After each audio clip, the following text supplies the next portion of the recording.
Le Seigneur s'étant retourné regarda Pierre, et Pierre se souvint de la parole que le Seigneur lui avait dite avant que le coq chantât aujourd'hui.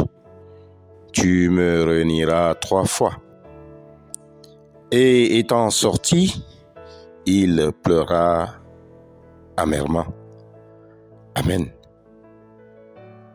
Évangile de Jésus-Christ selon Luc au chapitre 22, les versets 61 et 62.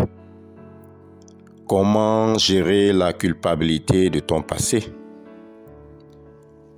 La parole de Dieu expose l'attitude de Pierre, plus sensible au jugement des autres sur lui-même, qui le poussa à renier son maître.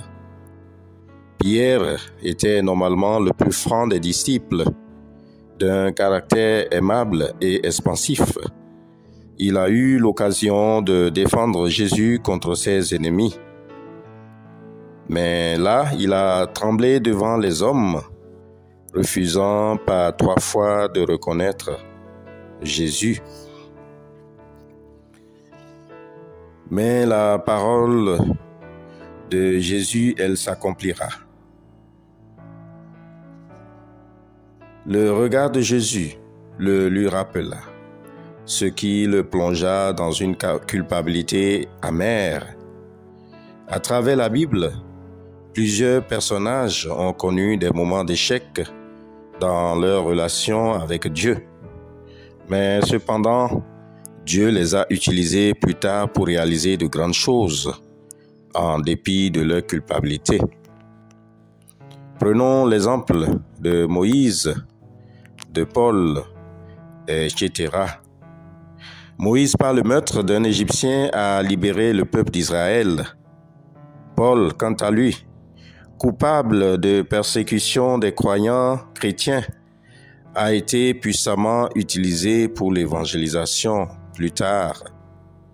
Alors, bien-aimé dans la foi, la méditation de ce matin te rappelle que Dieu aime utiliser les personnes qui ont échoué. Dieu connaît déjà tes échecs et il t'invite juste à te tourner vers lui. Dieu peut utiliser tes échecs et ta faiblesse comme le moteur pour atteindre son objectif et t'amener à l'élévation. Dieu peut aussi t'utiliser et tu es qualifié à recevoir son pardon et sa grâce dans ta vie.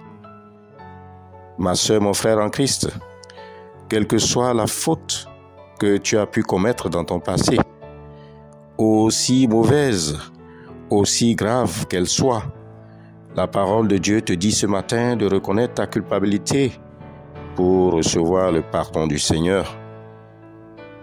Jésus, pleinement conscient de tout ce qu'il attendait, s'occupe quand même de Pierre malgré sa trahison. Ce regard d'amour de Jésus vers lui est aussi un signe pour nous du relèvement du disciple tombé et de la miséricorde du Maître. Tel est le début du travail de la grâce de Jésus-Christ avec nous.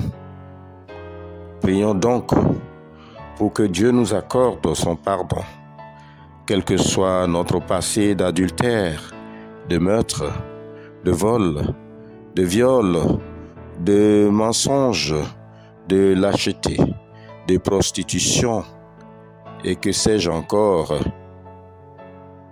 Prions. Père céleste, merci de t'être révélé à nous par la parole et la méditation. Car ta parole est vérité et vie. Donne-nous un cœur repentant, sans lequel nous ne pourrons pas bénéficier de ta grâce. Ô notre Père céleste, ce matin, nous sommes prêts pour te recevoir.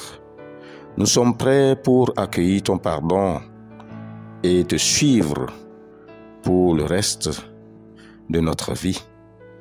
Amen. Je vous souhaite une journée remplie de joie et de sanctification. Au nom de Jésus-Christ, Shalom.